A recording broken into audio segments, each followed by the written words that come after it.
সেই পেটানোর কারণে তার ইন্টারনাল ব্লিডিং হয়ে সে মারা গিয়েছে। আর ওরা এই ঘটনাটাকে আত্মহত্যা হিসেবে ধামাচাপা দিতে চাচ্ছে। ব্র্যাক বিশ্ববিদ্যালয়ের শিক্ষার্থী সানজানা হত্যার রহস্য দিন দিন বেরিয়ে আসতেছে।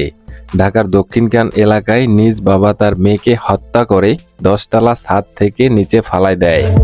প্রথমে ভিডিওটিতে একটি লাইক দিয়ে না টেনে পুরো ভিডিওটি দেখুন। সানজানার মা একটি সাক্ষাৎকারে পিশাচ বাবা সম্পর্কে কি বলছে সেইগুলো আগে শুনুন। সানজানার বাবা ছিলেন একজন চরিত্রহীন লোক। বিয়ের পরপরই তার আসল চেহারা বের হতে শুরু করে। ঘরে নিজের বউ রেখে অন্য নারীর কাছে যেত, নির্যাতন করত নিজের স্ত্রীর উপর।